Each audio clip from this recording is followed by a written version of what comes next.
ان الحمد للہ نحمده ونستعینه ونستغفره ونصلی علی رسولہ الکریم اما بعد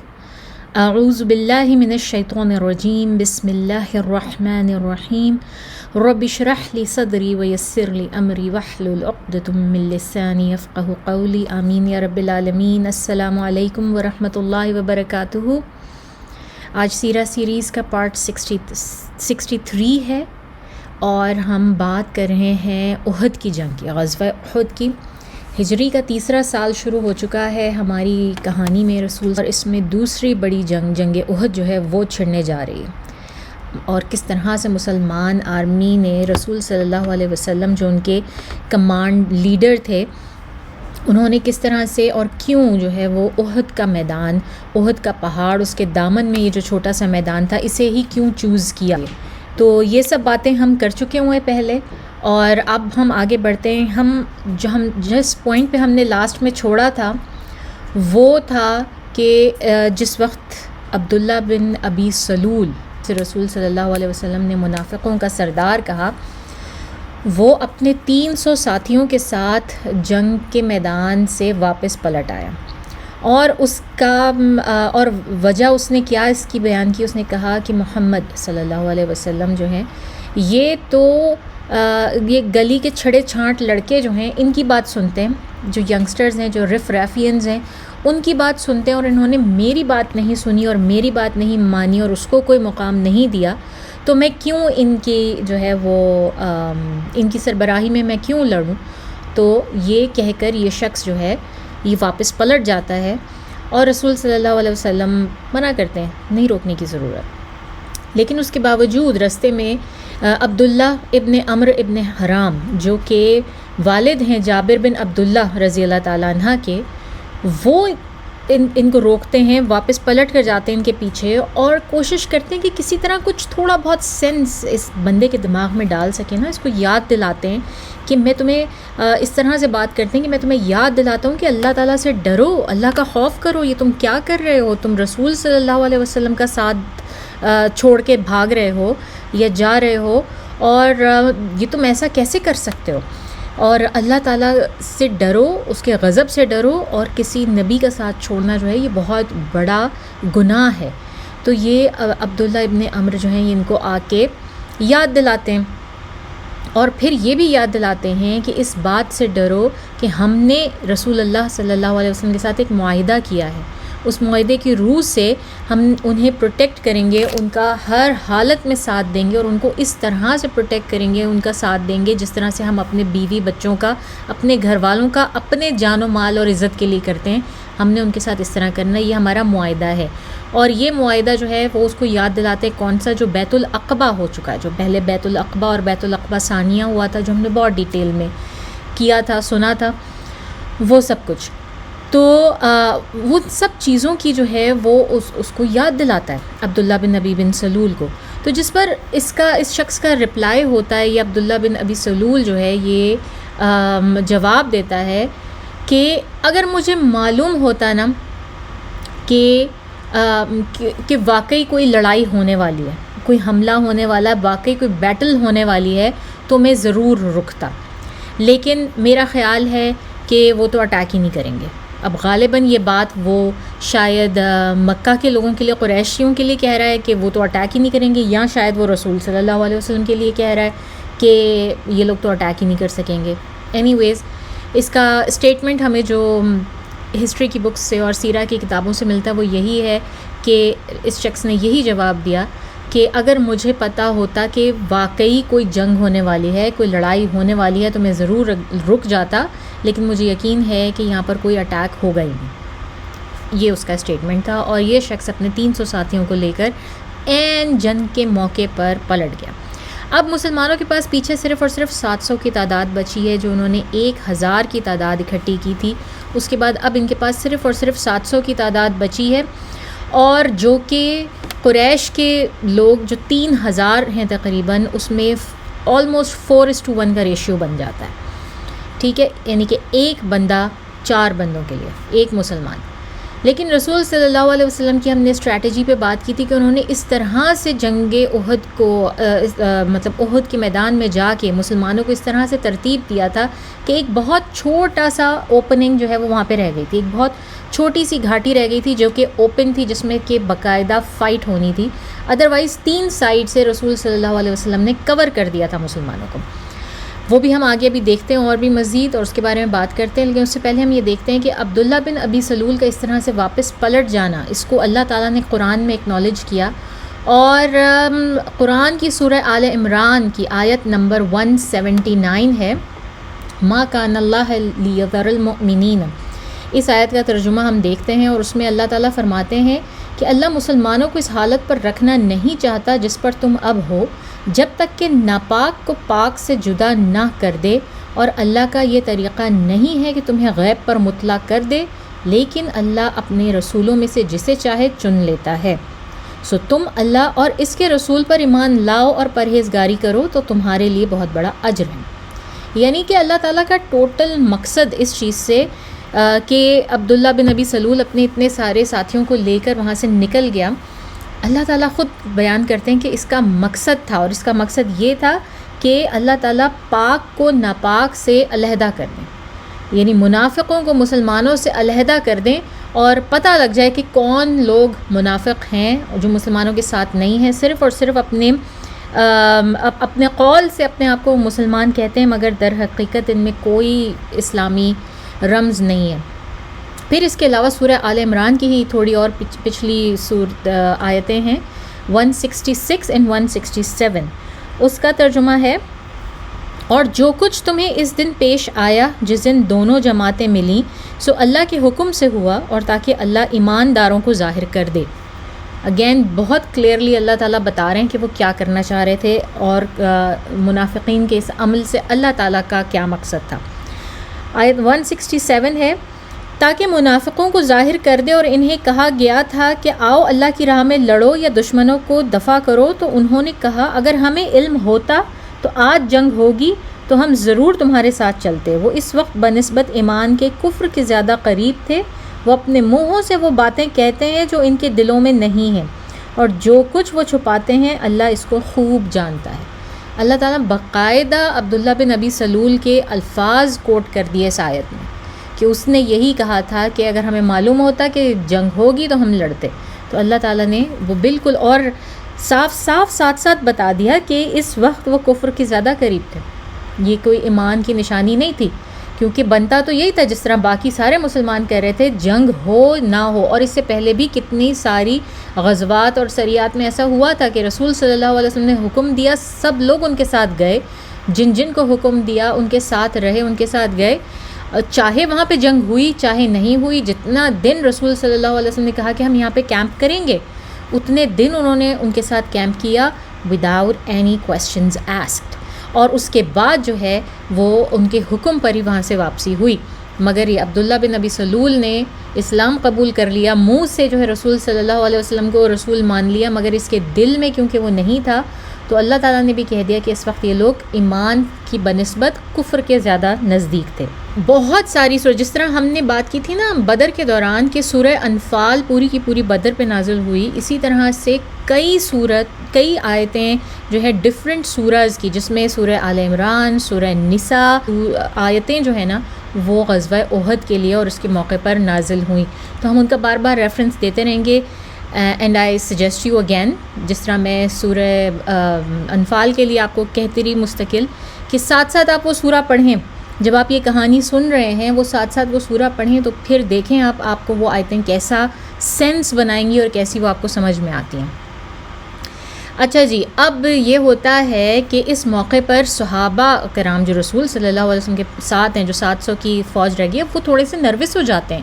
وہ بھی تھوڑے سے شوق میں آ جاتے ہیں اور وہ گھبرا جاتے ہیں، کہتے ہیں ہماری تعداد تو بڑی کم ہے، لیکن وہ یہ کہتے ہیں کہ یا رسول اللہ کیوں نہ ہم جو یہودی ہیں مدینہ میں رہنے والے ان سے مدد مانگیں، کیونکہ مدینہ تو ان کا بھی شہر ہے،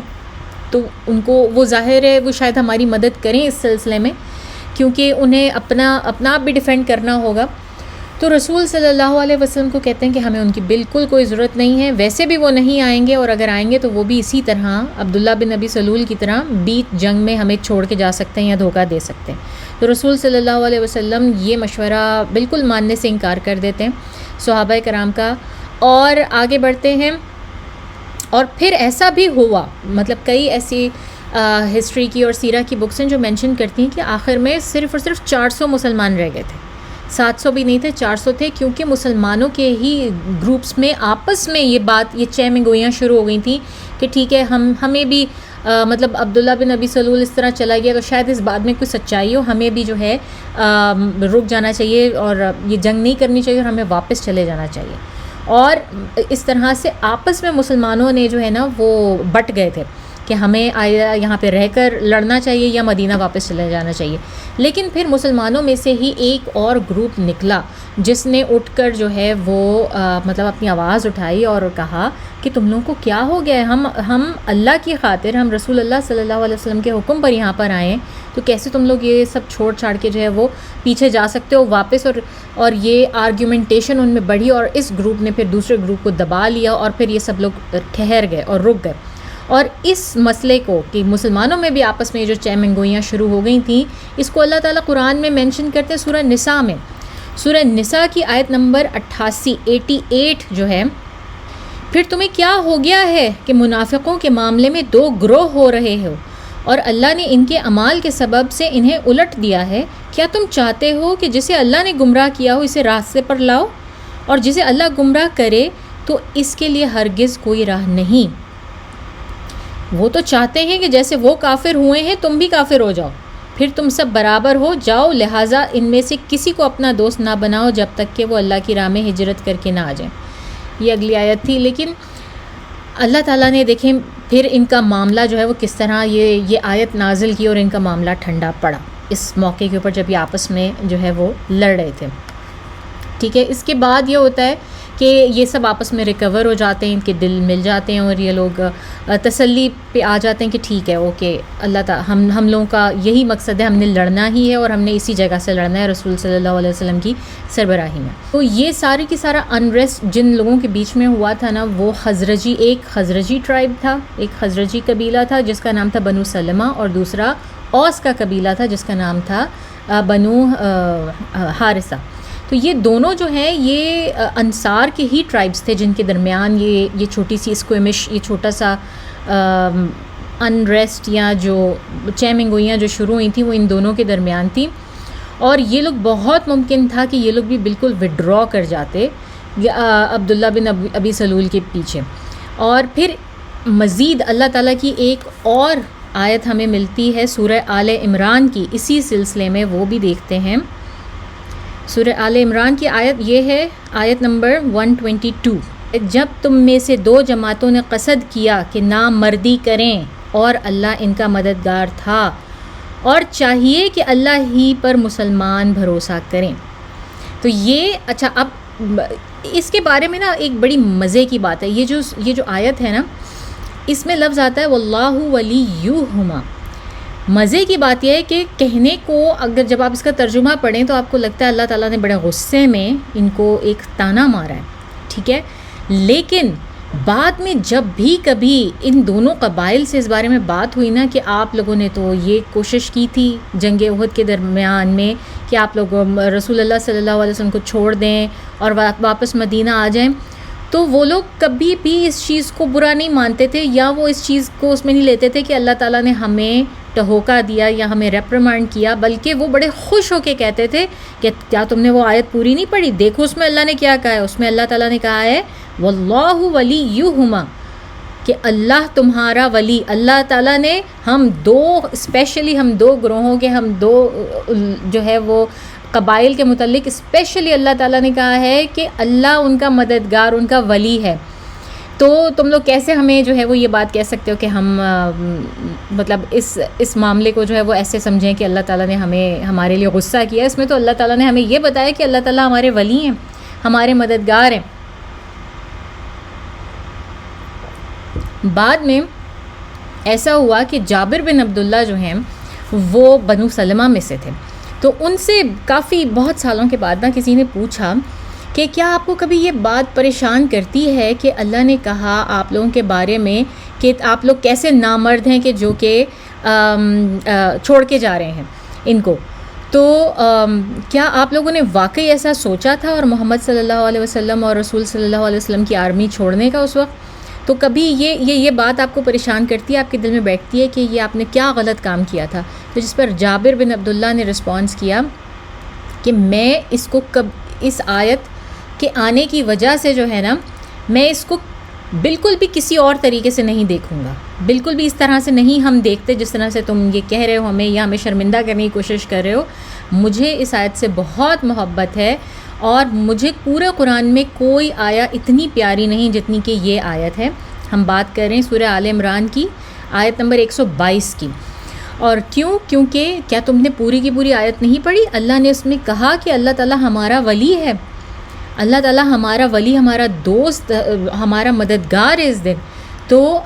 ہاں ٹھیک ہے، ہم لوگ بہت ویک تھے، ہم لوگ مینٹلی اور ایموشنلی اس وقت بہت ایک ویک پوائنٹ آیا تھا ہمارے اوپر، لیکن جب اللہ تعالیٰ نے ہمیں بتایا اور مینشن کیا کہ اللہ ہمارا مددگار ہے، تو پھر وہ سب ختم ہو گئی اور ہم نے جو ہے وہ جنگ میں حصہ لیا۔ تو یہ جابر بن عبداللہ جو کہ امیڈیٹلی انہی قبائل میں سے تھے، ان کا رسپانس تھا، اور یہ بعد میں بھی بہت عرصے تک جو ہے وہ ہوتا رہا، چلتا رہا۔ اچھا جی، اب رسول صلی اللہ علیہ وسلم کے بارے میں ہم نے بات کی تھی کہ احد کی جانب جو ہے وہ سیکریٹلی بڑھے۔ رسول صلی اللہ علیہ وسلم احد کی جانب، یہ انہوں نے پورے مدینہ میں یا سب کو علل اعلان کر کے نہیں بتا دیا کہ وہ کس رستے سے جا رہے ہیں اور وہ احد ہی جا رہے ہیں اور کیوں جا رہے ہیں۔ تو اور ہمیں ایسا کیسے پتہ چلتا ہے کہ وہ احد کے طرف جو ہے وہ سیکریٹلی بڑھے؟ یہ ہمیں ایک اور چھوٹی سی حدیث سے یا کہانی آپ کہہ لیں، ایک اور another اسٹوری، اس سے ہمیں پتہ چلتا ہے کہ جس وقت یہ لوگ جا رہے تھے، احد کی طرف بڑھ رہے تھے، انہوں نے وہ والا رستہ نہیں لیا جو کہ مدینہ سے اسٹریٹ، مدینہ سے آدھے گھنٹے کی بمشکل واک تھی احد تک، لیکن انہوں نے وہ اسٹریٹ سیدھا رستہ نہیں لیا، اور احد جو ہے وہ بالکل جو مدینہ منورہ کا سینٹر، ڈاؤن ٹاؤن آپ کہہ لیں، جہاں پر مسجد نبوی، اس سے بالکل نارتھ کی ڈائریکشن میں آدھے گھنٹے کی واک۔ ان لوگوں نے وہ ڈائریکشن نہیں لی، بلکہ یہ لوگ پیچھے سے گھوم کے جہاں پر پلانٹیشن، یہ کچھ یہودیوں کی باغات وغیرہ تھے، ان میں سے ہو کر گزر کے گئے۔ اب اس سیکریسی کی کیا وجہ تھی؟ زیادہ تر تو اللہ عالم، یہ رسول صلی اللہ علیہ وسلم بہتر جانتے ہیں، لیکن کچھ وجوہات جو سمجھ میں آتی ہیں اس کا، ان میں سے ایک یہ ہے کہ فوری طور پر جو ہے نا وہ قریش کو یہ خبر نہ ملے کہ لوگ احد پہ جا رہے ہیں، اور وہ اپنی کوئی پلاننگ نہ کر لیں، اپنی کوئی اسٹریٹجی نہ ایسی بلڈ کر لیں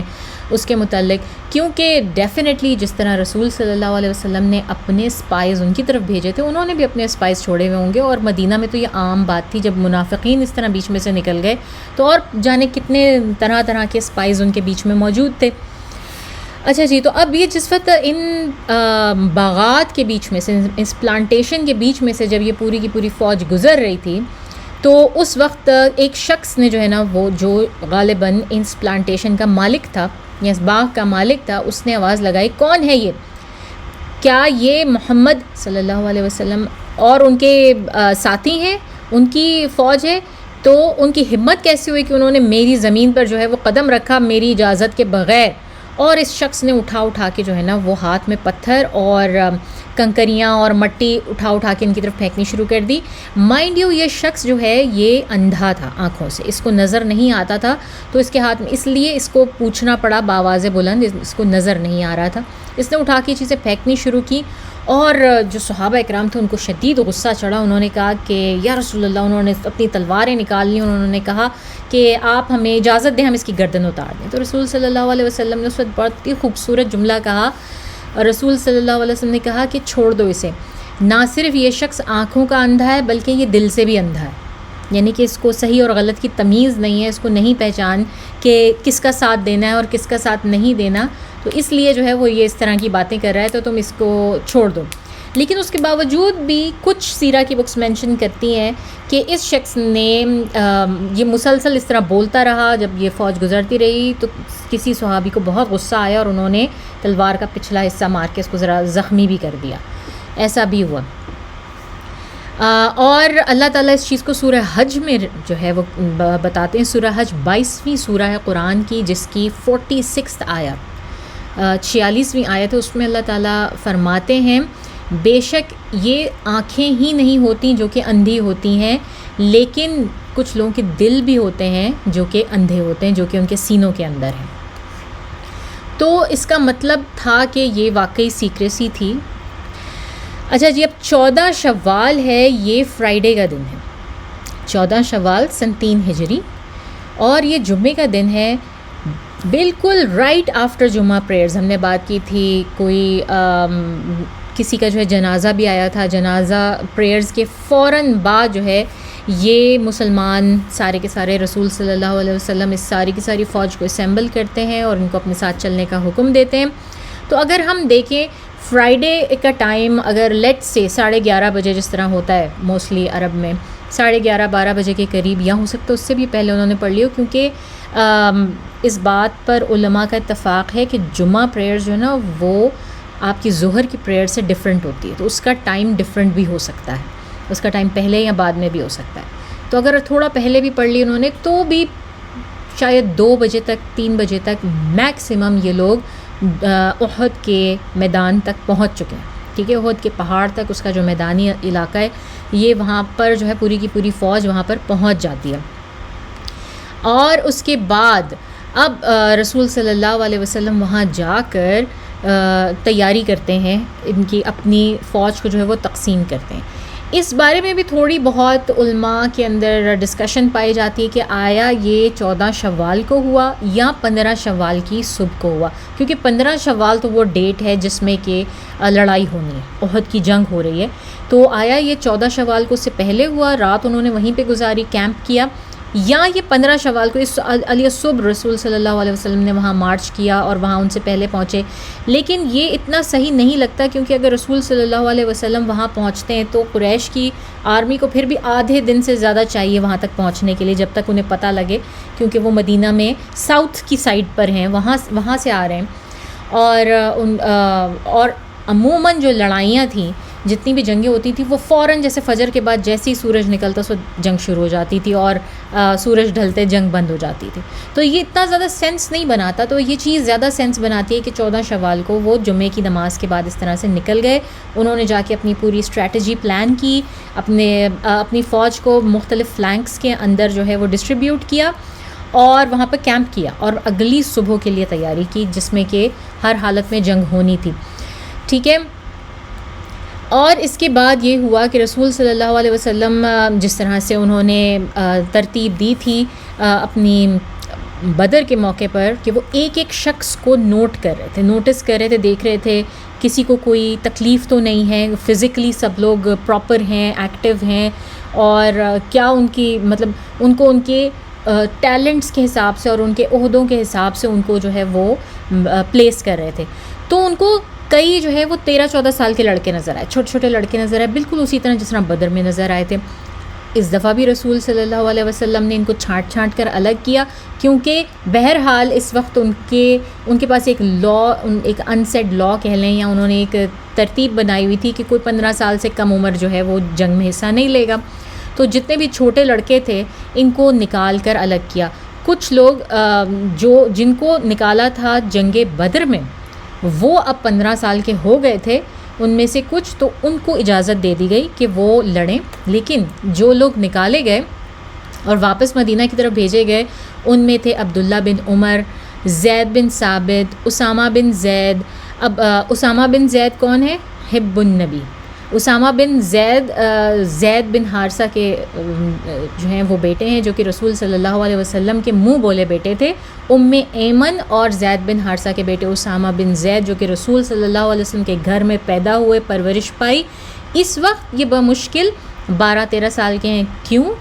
کیونکہ جس وقت رسول صلی اللہ علیہ وسلم کی ڈیتھ ہوتی ہے 10 ہجری میں، تو اس وقت اسامہ بن زید 18 سال کے ہیں، اور ان کو پوری فوج کی کمان دے کے رسول صلی اللہ علیہ وسلم نے موتا کی طرف بھیجنے کے لیے وہ فوج تیار کھڑی تھی، اور رسول صلی اللہ علیہ وسلم اس کو بھیج نہیں پائے تھے کیونکہ ان کا وصال ہو گیا تھا. تو اس سے ہمیں پتہ چلتا ہے کہ اس وقت اسامہ بن زید کی عمر 11-12 سال سے زیادہ نہیں ہے. تو اب آپ اندازہ لگائیں 11 سال کا بچہ جو ہے وہ اتنی بڑی فوج میں لڑنے کے لیے شامل ہو رہا ہے, اور اپنے آج کے اپنے بچوں جو 11 سال کے ان کے ساتھ ذرا کمپیئر کر کے دیکھیں کہ ہمیں ایسا فیل ہوتا ہے کہ وہ 11 سال کے بچے جو ہیں وہ بالکل ہمارے بیبیز ہیں. وہ تو اپنے طور سے کھانا بھی نہیں کھا سکتے اگر ہم انہیں کھانا نہ ڈال کے دیں, ان کے منہ میں نوالے نہ ڈالیں. اور یہاں پر 11 سال کے اسامہ بن زید جو ہیں وہ جنگ میں شامل ہونے کے لیے کھڑے ہیں. اچھا, اور ان میں کون تھے؟ ابو سعید الخدری, زید بن ارقم, برا بن عازب, اور بھی کچھ نام ہیں, اسید بن زہیر, اور بھی کچھ نام ہیں. بہرحال یہ وہ بچے تھے, یہ اس وقت ینگسٹرز تھے, بہت تین تھے, جن کو رسول صلی اللہ علیہ وسلم نے کہا چلو بھائی چلو جاؤ واپس گھر جاؤ, تم لوگوں نے نہیں لڑنا ہمارے ساتھ, اور تم لوگ بہت ینگ ہو. تو اور یہ سب بیچارے منہ بنا کے جو ہے نا وہ رسول صلی اللہ علیہ وسلم کے حکم کو تو کوئی نہیں ٹال سکتا تھا. لیکن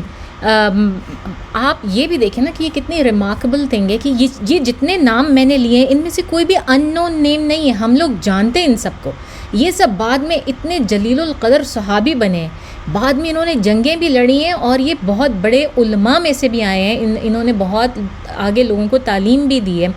کہ یہ جو گروپ بھی ہے یہ خالی صرف لڑائی ہی نہیں کرنی, اس نے ان کو واپس بھیجا گیا اور بھیج کے ان کو حکم دیا گیا کہ تم لوگوں نے ابھی پڑھنے لکھنے کی طرف جو ہے نا وہ توجہ دینی ہے, اپنے آپ کو بہتر سے بہتر بناؤ. اور یہ بعد میں جو ہیں یہ وہ لوگ ہیں جنہوں نے اسلام آگے پھیلایا. تو رسول صلی اللہ علیہ وسلم نے اس وقت اس چیز کو بھی ملحوظ خاطر رکھا کہ آپ دیکھیں کہ جتنے مسلمان ہیں اس وقت کرۂ ارض پر موجود ہیں وہ رسول صلی اللہ علیہ وسلم کے ساتھ, every adult human being who is a male is there to fight with رسول اللہ صلی اللہ علیہ وسلم. یعنی کہ ٹوٹل کل ملا کر بھی تمام جو ہے نا وہ سب کر لیں تو 1000 سے زیادہ نہیں مسلمانوں کی تعداد اس وقت پورے کرۂ ارض پر, اور اس میں سے 700 رسول صلی اللہ علیہ وسلم کے پاس ہے. تو رسول صلی اللہ علیہ وسلم نے اپنی اگلی نسلوں کو بھی انشور کرنا ہے کہ ان تک بھی اسلام کا پیغام پہنچے. تو یہ بچے, یہ جو ٹین ایجر اور ینگسٹرز ہیں, یہ سب سے امپورٹنٹ اس کا پارٹ ہیں. ان کو لڑنے نہیں دیا گیا بلکہ ان کو واپس بھیج دیا گیا, اور تاکہ یہ ابھی تعلیم حاصل کریں, ابھی اپنے آپ کو ابھی مزید ٹریننگ کریں, تعلیم حاصل کریں, اور ابھی یہ دین کی طرف وہ کریں. اچھا, اور ان لوگوں نے ان ینگ لڑکوں نے بھی اس چیز کو ایکسکیوز نہیں بنایا, جس طرح ہم آج کل کے بہت سارے اپنے ینگسٹرز کو اسپیشلی لڑکوں کو دیکھتے ہیں کہ ٹھیک ہے بھائی آپ نے تو مجھے نہیں جانے دیا جنگ میں, تو بس اب میں کیا, تو اب میں کسی اور چیز کے لیے بھی, اس کا مطلب ہے میں اس قابل ہی نہیں ہوں کہ جو ہے مجھ پر بھروسہ کیا جائے, اور میں کسی اور چیز کے لیے قابل نہیں ہوں, یا اپنا منہ سڑا کر ایک جگہ بیٹھ جائیں, منہ پھلا کر, یا پھر جو ہے وہ مطلب کسی اور چیز میں انٹرسٹ ہی نہ لیں, کچھ بھی نہ کریں. ایسا نہیں کیا ان میں سے کسی نے, بلکہ انہوں نے باقاعدہ اپنی تعلیم و تربیت جاری رکھی تاکہ ان کو جب باقاعدہ ان کا وہ ایج آئے تو وہ اس چیز کے لیے مکمل طور پر ریڈی ہوں. ان لوگوں میں اس طرح کا ایٹیٹیوڈ ہرگز نہیں تھا جو کہ ہم آج کل جو ہیں وہ اس میں دیکھتے ہیں. سورۃ توبہ میں اس ضمن میں نا ایک بڑی اچھی آیت ہے جو کہ اس سے بڑی میچ کرتی. ایسا تو نہیں ہو سکتا کہ مسلمان سب کے سب کوچ کریں, سو کیوں نہ نکلا ہر فرقے میں سے ایک حصہ, کیوں نہ نکالو یا نکالا گیا ہر فرقے میں سے ایک حصہ تاکہ دین میں سمجھ پیدا کریں, اور جب اپنے قوم کی طرف واپس آئیں تو ان کو ڈرائیں تاکہ وہ بچتے رہیں. اللہ تعالیٰ بھی اس چیز کا حکم دیتے ہیں کہ ایک حصہ ایسا ہمیشہ ہونا چاہیے مسلمان قوم کے اندر جو کہ لوگوں کو دین کی طرف بلاتا رہے, جو کہ دین کی تعلیم حاصل کرتا رہے. everyone does not need to fight. کچھ ایسے ٹین ایج بچے تھے یا حضرات تھے اس وقت جو کہ کامیاب ہو گئے. رسول صلی اللہ علیہ وسلم سے انہوں نے نیگوشیٹ کیا کہ نہیں ہمیں لڑنے دیا جائے, اور وہ کامیاب بھی ہو گئے. ان میں سے ایک شخص تھے جن کا نام تھا رافع بن خدیج. رافع بن خدیج بھی ہارڈلی 14 سال کی ان کی عمر تھی. ان کا قد چھوٹا تھا, دیکھنے میں چھوٹے لگتے تھے, اور ان کے جو ریلیٹیوز وغیرہ تھے نا ان کے ساتھ, جو ان کے کزنز یا ریلیٹیوز یا ان کے چچا ماما تایا بابا جو بھی لڑائی کر رہے تھے, انہوں نے رسول صلی اللہ علیہ وسلم سے آ کے کہا کہ یہ بچہ بہت کیوریس ہے، یہ بڑا جو ہے بڑا اچھا ہے، آپ اس کو لڑنے دیں، اور اس میں بہت کیوریوسٹی ہے، اور اس کے ساتھ ساتھ یہ بہت اچھا ایکسپرٹ آرچر ہے، یہ بہت زبردست جو ہے نا وہ تیر اندازی کر سکتا ہے، اور اس وجہ سے آپ چاہے اس کو میدان جنگ کی اگلی صفوں میں نہ رکھیں، لیکن پیچھے جہاں پر آرچرز ہوں گے ان کے ساتھ اس کو کریں، یہ بہت اچھا ایکسپرٹ آرچر ہے، اس کا نشانہ بہت اچھا ہے۔ تو رسول صلی اللہ علیہ وسلم نے کہتے ہیں کہ اس کا ٹیسٹ سا لیا اور اس کو اجازت دے دی کہ ٹھیک ہے تم رک سکتے ہو۔ اچھا، اب جب ایک اور بچہ تھا ہم عمر، ان کا نام تھا سمرہ بن جندب، جب انہوں نے دیکھا یہ رافع بن خدیج ان کے دوست تھے، انہوں نے کہا جب ان کو اجازت مل گئی تو وہ فوراً واپس مطلب آئے اور آ کے اپنا مقدمہ لڑنے لگے کہ اگر آپ نے اس کو اجازت دی ہے تو پھر آپ کو مجھے بھی دینی پڑے گی اجازت۔ تو رسول صلی اللہ علیہ وسلم نے پوچھا کیوں بھائی، آپ کو کیوں دینی پڑے گی؟ تو انہوں نے کہا کہ آپ کو پتہ ہے کہ جب ہم لڑائی کرتے ہیں، جب ہم ریسلنگ کرتے ہیں آپس میں، تو میں ہمیشہ اس کو پٹخ دیتا ہوں، یہ ہمیشہ مجھ سے ہار جاتا ہے، اس لیے میں اس سے زیادہ طاقتور ہوں، تو آپ کو چاہیے آپ مجھے بھی رہنے دیں۔ تو رسول صلی اللہ علیہ وسلم نے، ابن اسحاق کہتے ہیں اور جو دوسری کتابیں ہیں کچھ رائٹرز کی، وہ کہتے ہیں کہ رسول صلی اللہ علیہ وسلم نے ان کے درمیان ریسلنگ کروائی، اور ایسا ہی ہوا کہ سمرہ بن جندب نے رافع کو پٹخ دیا، تو رسول صلی اللہ علیہ وسلم نے کہا ٹھیک ہے تم بھی رہ سکتے ہو۔ تو یہ دونوں جو ہے اپنے آپ کو پروف کر کے پھر اس جنگ میں رکے، اور انہوں نے یہ والی جنگ جو ہے وہ جوائن کی۔ اچھا، اب ابن اسحاق کہتے ہیں کہ رسول صلی اللہ علیہ وسلم نے کس طرح سے آرمی کو پوزیشن کیا۔ ان لوگوں کا جو فیس تھا نا وہ مدینہ شہر کو فیس کر رہے تھے، اور جو احد کی پہاڑی تھی وہ ان کے بیک کی طرف تھی، انہوں نے اس طرح سے جو ہے وہ پلیس کیا، اور بالکل احد کے بالکل سامنے، اگر آپ نے پچھلی تصویروں میں بھی دیکھا اور میں مزید تصویریں لگاؤں گی، ایک چھوٹی سی پہاڑی، ایک ماؤنٹ سا ہے جس کو جبل العینین اس وقت کہا جاتا تھا، اور اب اس کو جبل الروما کہتے ہیں۔ روما کا مطلب ہوتا ہے آرچر۔ تو اس جبل العینین کے اوپر رسول صلی اللہ علیہ وسلم نے عبداللہ بن جبیر کی سربراہی میں 50 تیر اندازوں کا ایک دستہ اس کے اوپر تعینات کیا، اور ان کو کہا کہ آپ لوگوں نے جو ہے نا وہ یہاں سے ہمیں ڈیفینڈ کرنا ہے، ٹھیک ہے۔ اب یہ خود جو ہے مسلمان جو احد کا جو پہاڑ ہے اس کے دامن میں ہے، ٹھیک ہے۔ احد کا پہاڑ ان کی بیک پر ہے، ان کی رائٹ سائڈ کے اوپر وہ جبل العینین ہے، اور احد کا پہاڑ بھی اس طرح ہے کہ ان کی بیک پر بھی ہے اور بیک کے ساتھ تھوڑا لیفٹ پر بھی ہے، اور وہ جبل العینین جو ہے اس کے اوپر وہ تیر اندازوں کا دستہ موجود ہے۔ سامنے ایک چھوٹی اوپننگ ہے جس میں سے کہ جو لڑنے والا انیمی ہے، آپ کا جو دشمن ہے، وہ وہاں سے انٹر ہو سکتا ہے، اور جہاں پہ 1 on 1 کامبیٹ باقاعدہ جو کہ تلواروں کے ساتھ انہوں نے لڑنا تھا ایک کے ساتھ ایک، وہ اس جگہ سے ہونی تھی۔ مگر وہ جو حصہ تھا وہ اس طرح تھا کہ تقریباً 300-400 میٹر سے زیادہ جو ہے اس کی چوڑائی نہیں تھی، اور 300-400 میٹر کتنا ہوتا ہے؟ آپ سمجھ لیں کہ ہمارا ایک بلاک، اس سے بھی کم، ایک بلاک سے بھی کم، 300، بلکہ بعض اوقات ایک بلاک جو ہے وہ ½ کلومیٹر کا ہو جاتا ہے، تو یہ اس سے بھی کم، یعنی کہ یہ اتنی جگہ تھی کہ بے شک وہ 4000 کیا 3000 کیا وہ 40,000 کی فوج بھی لے آتے تو دیر واز نو وے کہ ان کو لڑنے کے لیے وہ سارے کے سارے وہ میدان میں اتار سکتے۔ ان کو وہ جو گھاٹی کھلی ہوئی تھی اس میں جتنے لوگ آ سکتے تھے صرف اور صرف وہی اندر آ سکتے تھے مسلمانوں سے لڑنے کے لیے، اور اس طرح کرنے سے یہ ہوا کہ وہ جو ریشیو تھا نا مسلمانوں کا کہ ایک مسلمان جو ہے وہ 4 یا 4.2 جو مشرکین ہیں ان کے ساتھ اس کو لڑنا تھا، اس اسٹریٹجی کی وجہ سے وہ 1:1.2 کا ریشیو ہو گیا کہ اب وہ اس سے زیادہ اندر آ ہی نہیں سکتے تھے۔ ان کا جو ہے میکسیمم وہاں سے اندر آنے کا ایک وقت کے اندر 400 500 600 کے سے زیادہ جو ہے وہ لوگ اندر نہیں آ سکتے تھے لڑنے کے لیے 1 on 1۔ تو وہ جتنی بھی بڑی فوج لے آتے ان کو یہ کرنا پڑتا۔ اس وجہ سے جو ہے مسلمانوں کو برتری رہتی، اس وجہ سے مسلمان کم تھکے بغیر ایک وقت میں ایک آدمی سے لڑتے اور پھر وہ مر جاتا، پھر دوسری ان کی آتی کھیپ، پھر اس سے لڑتے، تو یہ بڑا آسان رہتا بجائے اس کے کہ وہ ایک ساتھ 4 5 لوگ جو ہیں وہ ایک مسلمان کے اوپر حملہ کرتے تھے۔ تو یہ رسول صلی اللہ علیہ وسلم کی جنگی ٹیکٹک تھی جس کو آج تک پڑھایا جاتا ہے، جگہ جگہ پڑھایا جاتا ہے، اور یہ وہ ٹیکٹکس تھیں جن کی وجہ سے کئی ایسے لوگ قریش کے مسلمان ہوئے جو اس سے پہلے مسلمان نہیں ہوئے تھے، اور ان میں سب سے بڑھ کر خالد بن ولید تھے۔ ٹھیک ہے. تو اس طرح عبداللہ بن جبیر کو حکم دیا گیا کہ وہ اس پہاڑی کے اوپر جبل العینین کے اوپر جو ہے وہ اپنے اس گروپ کے ساتھ رہیں اور وہاں سے ہرگز موو نہ کریں. تو جناب اس کے بعد رسول صلی اللہ علیہ وسلم کی یہ ملٹری جینیس، اور پھر سب سے زیادہ احادیث میں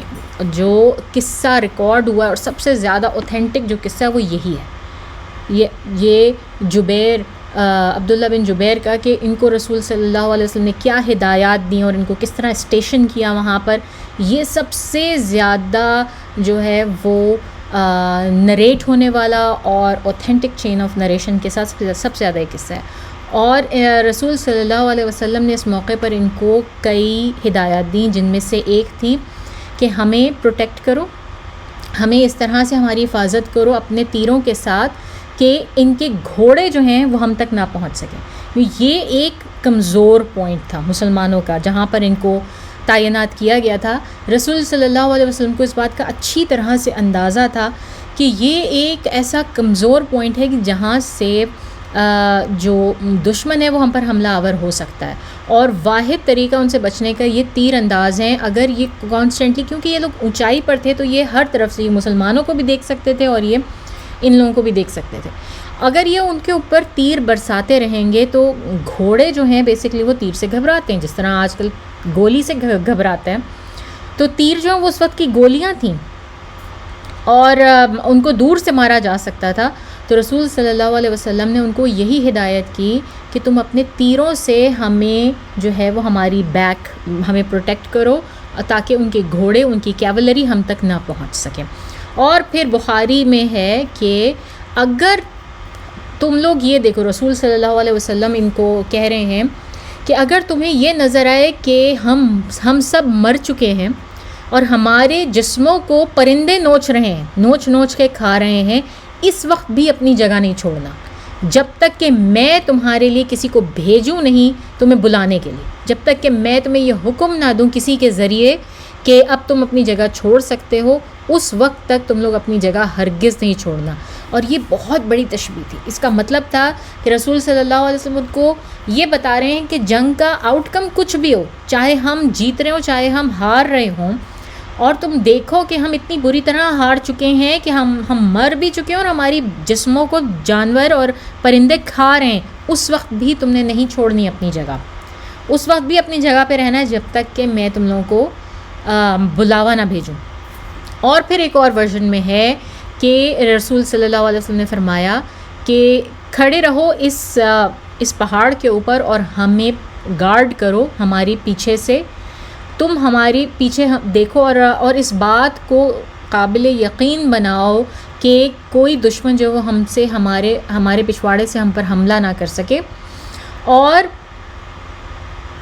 اس طرح سے دشمن جو ہے وہ تمہارے اور ہمارے بیچ میں ایک سینڈوچ بن جائے گا، یعنی ہم دو طرف سے دشمن کو گھیر کے مار سکیں گے. تو تم لوگ یہاں پر کھڑے رہو اور ہمیں اسی طرح سے پروٹیکٹ کرتے رہو، ہمارا پچھواڑا یا ہماری بیکس جو ہیں وہ تمہارے حوالے ہیں یا تم نے دیکھنی ہے. تو جیسا کہ سب کو معلوم ہے کہ یہ وہ احد کا انسیڈنٹ ہے جو کہ سب سے زیادہ ریکارڈ کیا گیا ہے اور سب سے زیادہ اوتھینٹک چینز اور نریشنز کے ساتھ اس کو بیان کیا جاتا ہے. اب جناب وہاں پر رسول صلی اللہ علیہ وسلم نے یہ ساری ترتیب دی، 3 فلینکس بنائے، ہم نے پہلے ہی بات کی تھی، اور جو ہے وہاں پر قیام کیا. شاید صبح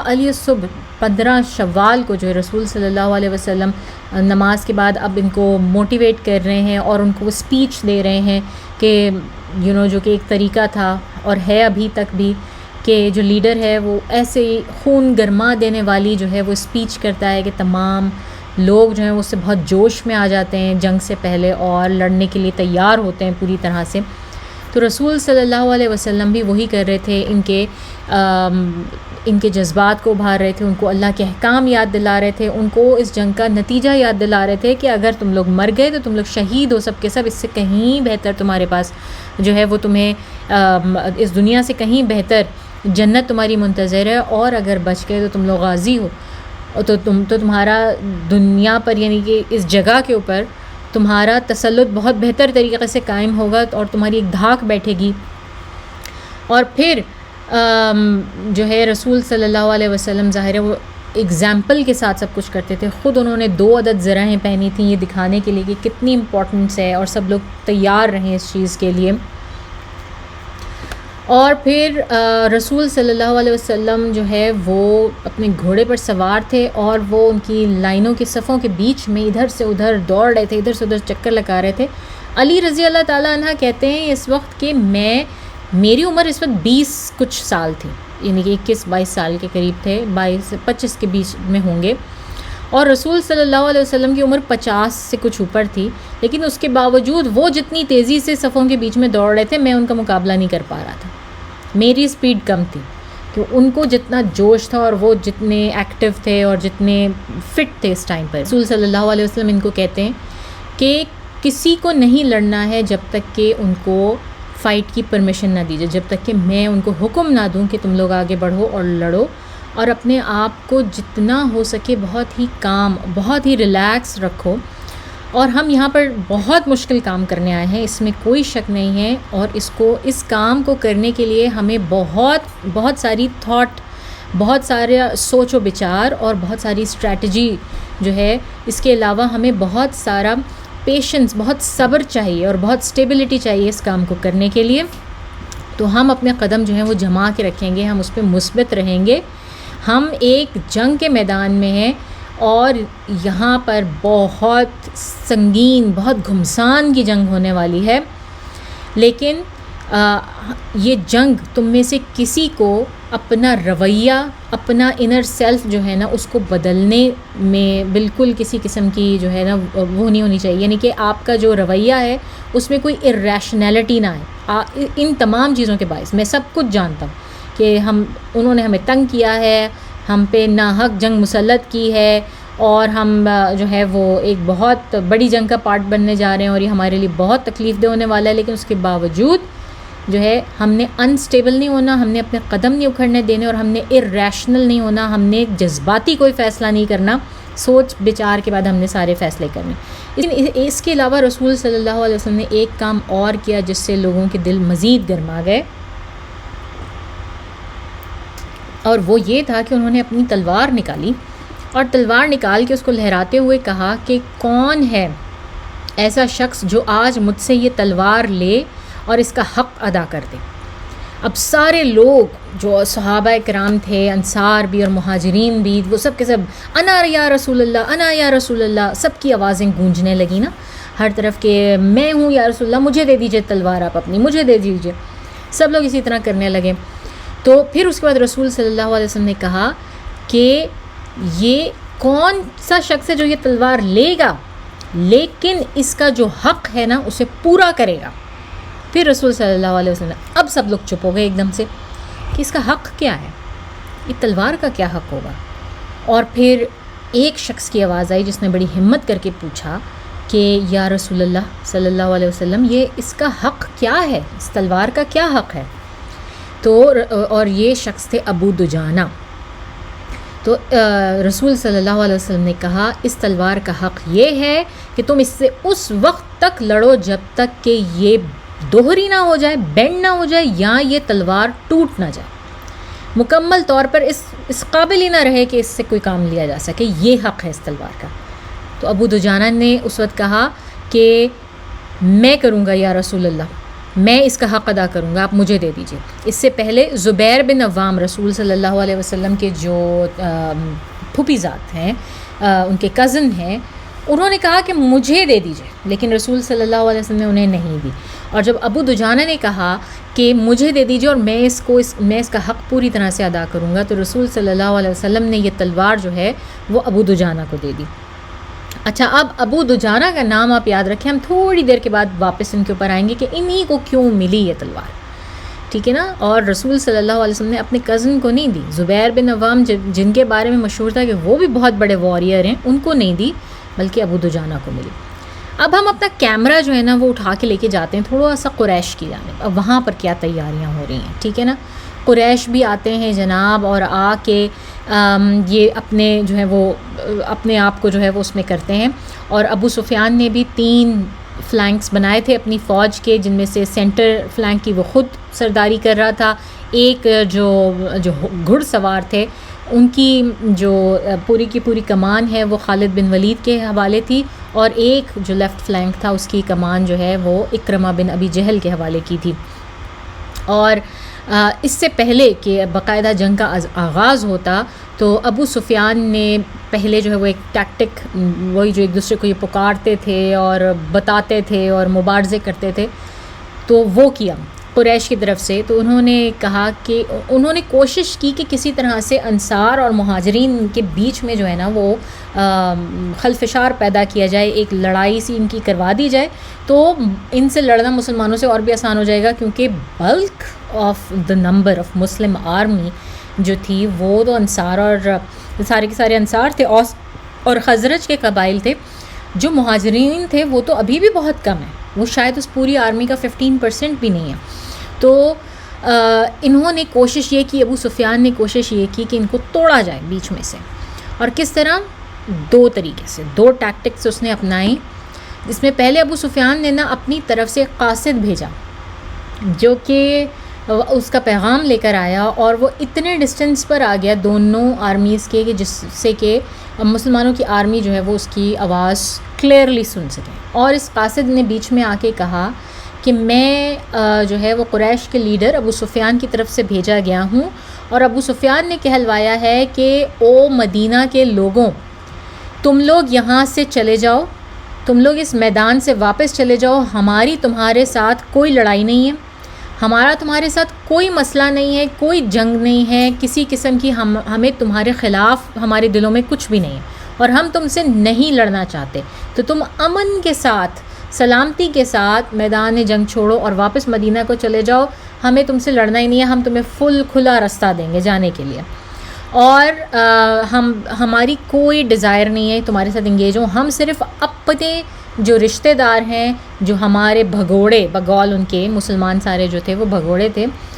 ان سے لڑنے آئے ہیں، ان کو ہم سبق سکھانے آئے ہیں، اور ہم نے صرف ان سے لڑنا ہے، ان سے بات کرنی ہے. تو تم لوگوں سے ہمارا کوئی مسئلہ نہیں ہے، تم لوگ یہاں سے جو ہے وہ چلے جاؤ امن اور سلامتی کے ساتھ، ہماری طرف سے تمہیں پوری امان ہے.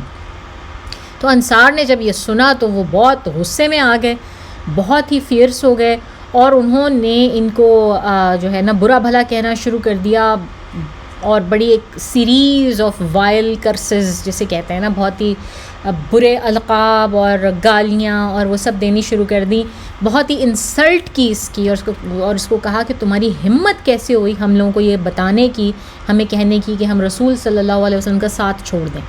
اور ان کا ساتھ چھوڑ کے اور ہم میدان جنگ سے واپس پلٹ جائیں اور ان کا ساتھ نہ دیں. تم لوگوں کی ہمت کیسے ہوئی یہ سب کرنے کی؟ اور یہ شخص جو تھا، جو قاصد تھا، یہ بہت ہی اپنا سا منہ لے کے، بہت ہی شرمندہ ہو کے، بہت ہی انسلٹ کروا کر جو ہے یہ واپس پلٹا اپنی آرمی کی طرف جا کے. اس نے بتایا کہ بھائی وہ تو نہیں مانتے اور ہماری تو بڑی بےزتی ہو گئی یہاں پہ. دوسرا جو تھا، اب یہ جب سارا کچھ ہو رہا تھا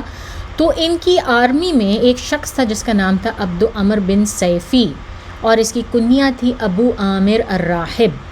اس شخص کی کہانی یہ تھی جناب کہ یہ شخص جو ہے یہ مدینہ کا رہنے والا تھا، اور اس کا جو سٹینڈرڈ تھا نا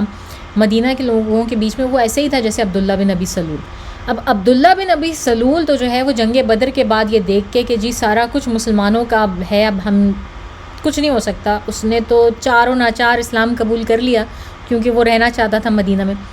یہ شخص جو تھا اس کا دل ہی نہیں مانا کہ یہ اسلام قبول کرے، یہ بھاگ گیا مدینہ سے، یہ بھاگ گیا، اور یہ جا کر جو ہے وہ اس نے قریش میں پناہ لی، مکہ میں پناہ لی ان لوگوں کے ساتھ، اور ان کے ساتھ ہی لڑنے کے لیے آیا. یہ ان کے بیچ میں تھا. اب ظاہر ہے اس شخص نے تمام جنگیں جو ہوئی تھیں مدینہ میں اوس اور خزرج کے بیچ میں، جن کو جنگ بعاث کہا جاتا، اس میں اس نے حصہ لیا ہوا تھا. تو یہ ان کے اولڈ سینئر لیڈران میں سے تھا، ٹھیک ہے، جو کہ مسلمان نہیں ہوا بلکہ مدینہ سے بھاگ گیا اس ڈر سے کہ اس کو زبردستی مسلمان نہ کر لیا جائے یا اسے مار نہ دیا جائے یا کچھ بھی. بہرحال اس کو بہت اسلام سے دشمنی تھی. یہ اس جنگ میں شامل تھا اور ابو سفیان کے ساتھ رائٹ ہینڈ تھا. تو اس نے آگے بڑھ کر جو ہے نا ابو سفیان سے کہا کہ تم رکو، میں معاملہ دیکھتا ہوں، یہ میرے لوگ ہیں، یہ شاید میری بات سن لیں گے نا، میں ان سے بات کر کے دیکھتا ہوں. یہ شخص آگے آیا تو اس کی کنیت میں نے آپ کو بھی بتائی نا، ابو عامر الراہب اپنے آپ کو کہا کرتا تھا. راہب کا مطلب ہوتا ہے مونک، یعنی کہ جو نکل جاتے ہیں نا اپنے گھروں سے اور بیابانوں میں جنگلوں میں رہ کر اور بس اپنے آپ کو بہت عبادت گزار ثابت کرتے ہیں، تو یہ اپنے آپ کو راہب کہا کرتا تھا. تو جناب یہ آگے بڑھا اور اس نے کہا، اوس کو مخاطب کیا کہ اے اوس کے لوگوں، اے مدینہ کے لوگوں، دیکھو میں تم لوگوں میں سے ہوں، میری بات سنو،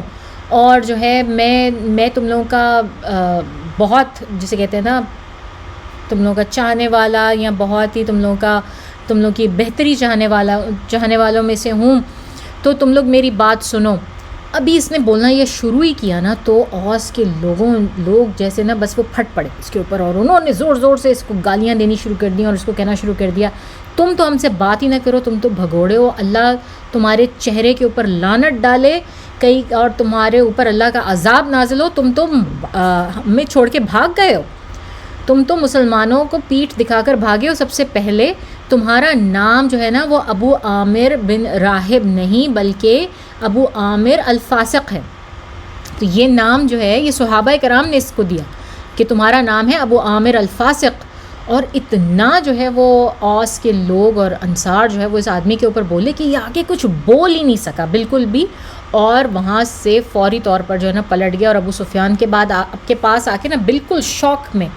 اور جیسے منہ سے الفاظ ہی نہ نکل رہے ہو نا، ایک دم شوق میں کہنے لگا کہ مجھے نہیں پتا یہ ان لوگوں کو کیا ہو گیا ہے، یہ تو وہ لوگ ہی نہیں ہیں، یہ تو ایسا لگتا ہے جیسے کسی نے ان کے اوپر جادو کر دیا یا ان کو کچھ کھلا دیا، یہ تو بالکل ہی پلٹ گئے،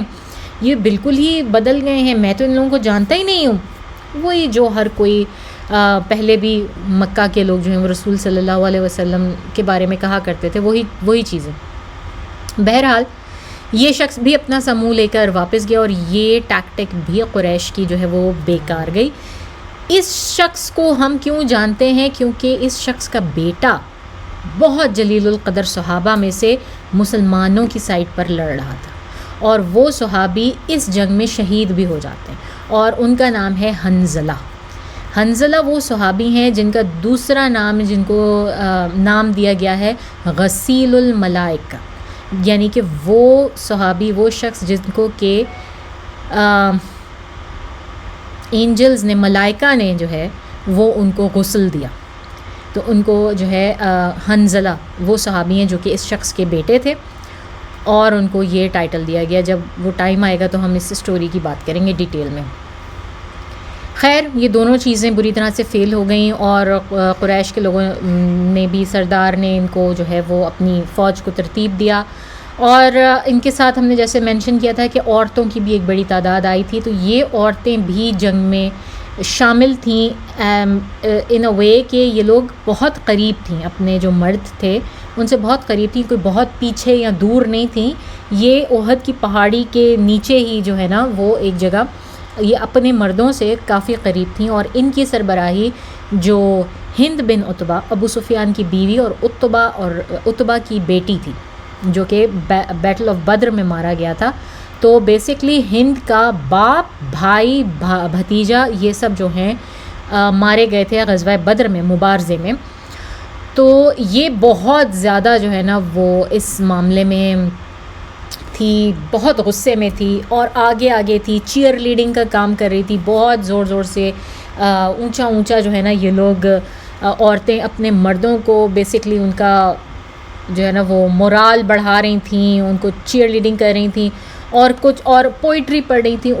ہم ظاہر ہے وہ پوئٹری تو نہیں پڑھے، لیکن اس کا کچھ ترجمہ کچھ اس طرح سے ہے کہ یہ ابھار رہی تھیں مکہ کے لوگوں کو کہ مسلمانوں کو مار دیں، اور ان کو کہہ رہی تھیں اگر تم جاؤ گے تیزی کے ساتھ بڑھو آگے اور ان سے لڑو، اور اگر تم ان کو مار دو گے تو ہم جب تم واپس آؤ گے ہم تمہیں کھلے بازوؤں سے جو ہے وہ ہم تمہیں امبریس کریں گے، اور جو ہے ہم تمہیں بہت بہترین طریقے سے جو ہے تمہاری ضیافت کریں گے، اور تمہیں بہت عزت دیں گے، تمہیں بہت سرو کریں گے. لیکن اگر تم اس جنگ سے بھاگ گئے، ایک کاورڈ کی طرح، ایک بزدل کی طرح بھاگ گئے، تو ہم تمہیں چھوڑ دیں گی، اور ہم تمہاری عزت بھی نہیں کریں گی، اور ہم خود تمہیں ماریں گے، اور پھر واپس آنے کے بارے میں سوچنا بھی نہ، اور ہم تمہیں اس سے بھی تیزی سے چھوڑ دیں گے جتنی تیزی سے ایک تیر کمان کو چھوڑ کے نکلتا ہے. تو اس طرح کی باتیں جو ہیں وہ یہ کر رہی تھیں اور یہ دف بجا رہی تھیں، اور کہتے ہیں کہ یہ جو ہند بن عتبہ ہے نا، اس نے مطلب کچھ مردانہ سا لباس پہنا ہوا تھا، اس کا چہرہ ڈھکا ہوا تھا ٹربن سے، اور باقی یہ سب اس طرح باتیں کر رہے تھے. کیوں اور کس طرح یہ بھی آپ کو ابھی پتہ چلے گا. اچھا جی، اب ہم واپس آتے ہیں مسلمانوں کے رینکس کے اوپر. تو ہم بات کر رہے تھے ابو دجانہ کی، ٹھیک ہے نا. اب ہم نے ان کی بھی تیاری دیکھ لی، قریش کی بھی ہم نے مسلمانوں کی بھی تیاری دیکھ لی. اب ہم ابو دجانہ کی بات کرتے ہیں، وہ انصاری جن کو کہ رسول صلی اللہ علیہ وسلم نے اپنی تلوار دی کہ وہ اس کا حق ادا کریں گے، اور انہوں نے جو ہے وہ اس وعدہ کیا کہ وہ اس کا حق ادا کریں گے. ابو دجانہ ایک انصاری ہیں اور بہت ہی نون فائٹر، یعنی کہ اپنے قبیلے میں بہت ہی ان کی مشہوری ہی اس وجہ سے ہے کہ وہ بہت بڑے واریر ہیں. اور ان کو کہا جاتا ہے، وہ ایک انتہائی جیسے سورس آف پرائڈ ہوتا ہے نا، کہ ہمارا کوئی پاکستان کے کسی اسپورٹس مین نے جو ہے وہ اولمپکس میں جا کے جس طرح میڈلز حاصل کیے تو وہ کتنا آنر ہے اس کنٹری کے لیے. تو اسی طرح سے ابو دجانہ اور ان کی جو فائٹنگ تھی نا،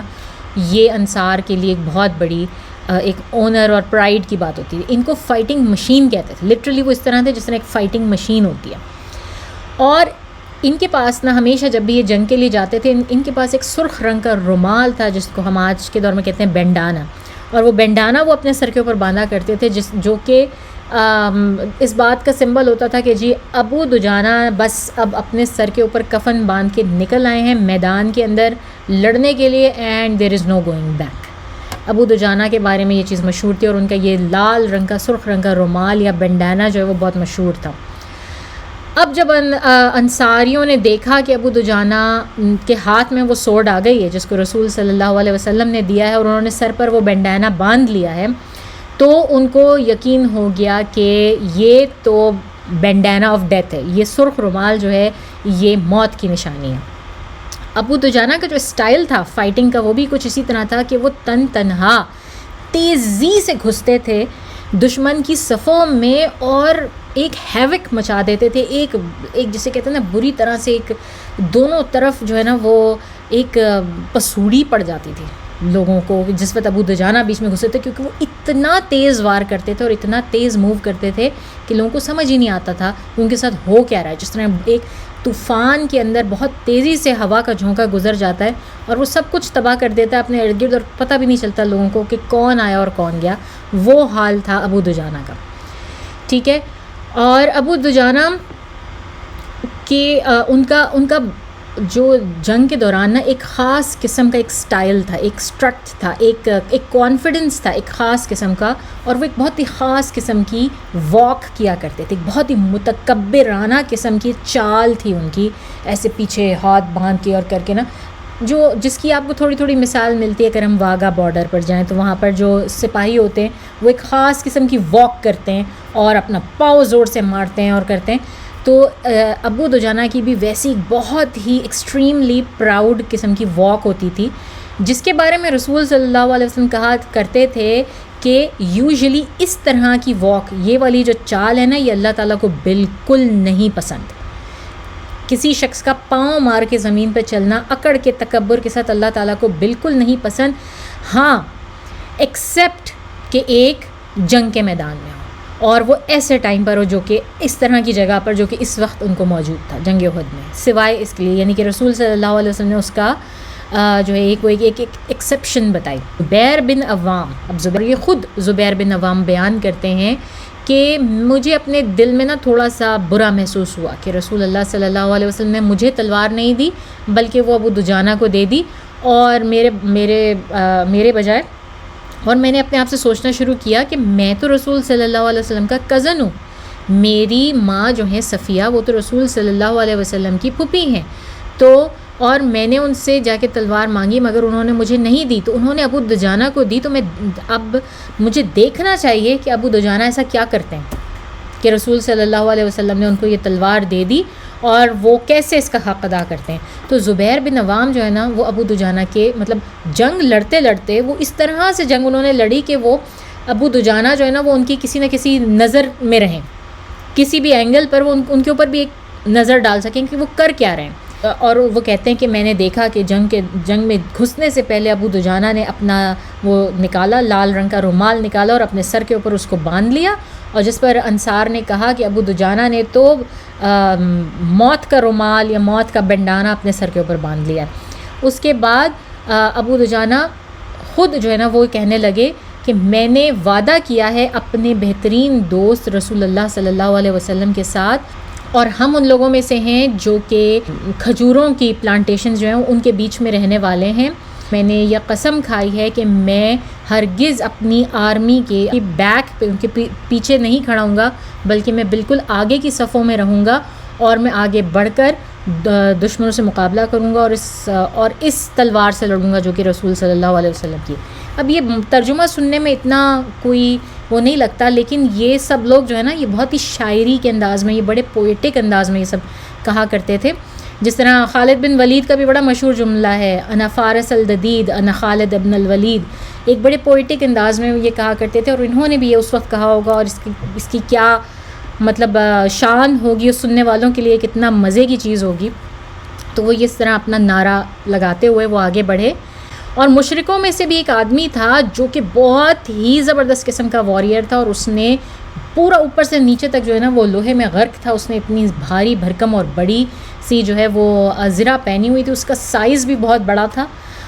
اور یہ مسلمانوں کو دائیں بائیں مارتا آ رہا تھا، بری طریقے سے یہ شخص جو ہے وہ مسلمانوں کو بہت نقصان پہنچاتا آ رہا تھا۔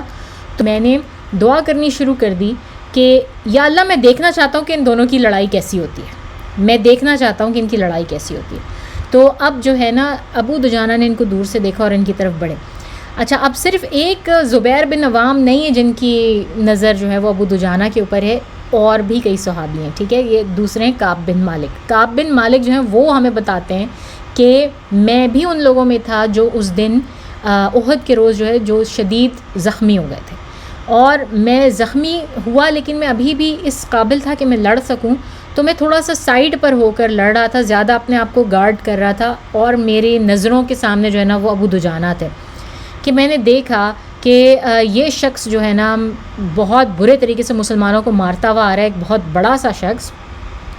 اور پھر جو ہے نا وہ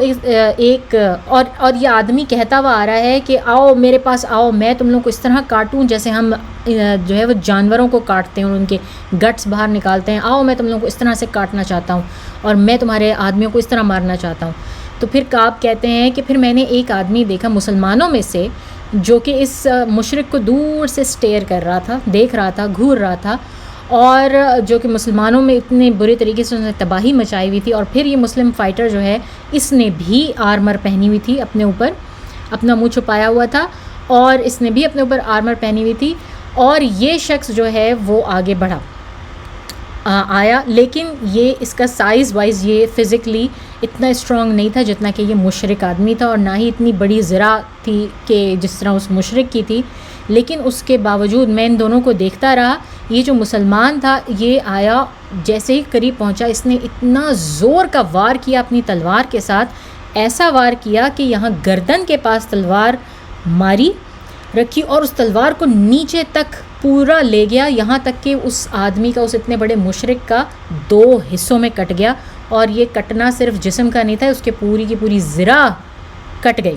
مطلب اس کی فورس کا اندازہ لگائیں آپ، ابو دجانہ نے کس فورس سے وہ تلوار ماری کہ پورا کا پورا جسم 2 ٹکڑوں میں ہو کے وہ گر گیا، اور نہ صرف یہ کہ جسم بلکہ اس کا جسم پورا کا پورا ذرا کے اندر، لوہے کے اندر غرق تھا۔ تو کعب بن مالک کہتے ہیں کہ وہ اس کے آئی وٹنس، انہوں نے خود اپنی آنکھوں سے دیکھا کہ ابو دجانہ نے کیا کیا، اور اس کے بعد کعب کہتے ہیں کہ جس وقت اس مسلمان نے اس مشرک کا بیڑا غرق کر دیا، اس کو مار دیا، تو اس کے بعد میری طرف دیکھا پلٹ کے، اور اس نے مجھے دیکھا کہ میں حیرانی سے اس کی طرف دیکھ رہا ہوں، تو اس نے اپنے چہرے سے جو ہے نا وہ نقاب ہٹایا، یا اپنی جو ٹربن کا حصہ تھا وہ ہٹایا، اور اس نے مسکراتے ہوئے مجھے کہا کہ کیا خیال ہے تمہارا اے کعب اس کے بارے میں، اور میں ابو دجانہ ہوں، میں انصاریوں میں سے ہوں۔ مطلب یہ بالکل ایک نا مووی کا سین لگتا ہے. مووی میں جب ہیرو مطلب کسی ولن کو مار لیتا ہے نا تو وہ اس طرح کا ایک لک دیتا ہوتا ہے کیمرے کو, تو یہ بالکل ویسا سین لگتا ہے. تو کعب بن مالک نے کہا کہ ابو دجانہ نے اس وقت مجھے اس طرح سے جو ہے نا وہ اسمائل دی اور کہا کہ میں اپنے آپ کو انٹروڈیوس کروایا. تو اس طرح کی بہادری تھی. تو جب ان صحابہ کرام نے جب یہ بہادری دیکھی تو ان کو اندازہ ہو گیا کہ رسول صلی اللہ علیہ وسلم نے ایسے ہی نہیں دی تھی اپنی تلوار ابو دجانہ کو. وہ ٹیلنٹس کو جانتے تھے, وہ ہر شخص کو اس کے ٹیلنٹ پہ پرکھ کے تلوار مطلب دیتے تھے جو انہوں نے دینا ہوتا تھا, اور مشورہ بھی لوگوں کو ان کی باقاعدہ جو ہے نا وہ پراپر مینٹل اور فزیکل کیپیبلٹیز کے حساب سے دیتے تھے. ایک اور صحابی ہیں جو یہ سب کچھ وٹنس کر رہے تھے, کہتے ہیں کہ ابو دجانہ نے جس وقت اس شخص کو مار دیا نا, اس وقت ایک کوئی شخص جو ہے مشرکوں میں سے وہ ابو دجانہ کو پیچھے سے تنگ کر رہا تھا. ابو دجانہ خود جو ہے نا اس کے بعد لیٹر آن وہ خود اس واقعے کے بارے میں ہمیں بتاتے ہیں کہ میں نے ایک شخص کو دیکھا جو کہ فلی کورڈ تھا اور لوگوں پیچھے سے جو ہے نا لوگوں کو حکم دے رہا تھا اور انگیج کر رہا تھا, اور میں اس ڈائریکشن میں گیا اور میں نے چاہا کہ میں اس شخص کو بھی جو ہے نا وہ تلوار سے گرا دوں. اور جیسے ہی میں نے اپنی تلوار اٹھائی مارنے کے لیے تو دیکھا کہ وہ شخص زمین پہ گر گیا اور ایک طرح سے اس نے رونا گڑ گڑانا اور کانپنا شروع کر دیا. تو میں نے جب قریب آ کے دیکھا تو پتہ چلا یہ کوئی مرد نہیں بلکہ عورت ہے, اور یہ عورت جو ہے ہند بن عتبہ تھی. اور اسی وقت مجھے خیال آیا کہ یہ رسول صلی اللہ علیہ وسلم کی تلوار کا حق نہیں ہے کہ اس سے ایک عورت کو مارا جائے, یہ ایک عورت پر اٹھائی جائے. تو اس لیے میں نے اپنی تلوار نیچے کر لی, میں نے اس کو مارا نہیں, یہ سوچ کے. اور اگر وہ عورتوں کی لیڈر بھی ہے اور ان کو چارج بھی کر رہی ہے تو بھی عورت کے اوپر جو ہے وہ تلوار اٹھانا جو ہے وہ کسی مرد کی شان کے خلاف ہے. تو یہاں سے یہ ان کے بارے میں جو ہے نا تھوڑی سی ان کی کہانیاں ابو دجانہ کی جو انہوں نے مار کے کیے اس جنگ میں, یہ وہ تھے. امید ہے کہ آپ کو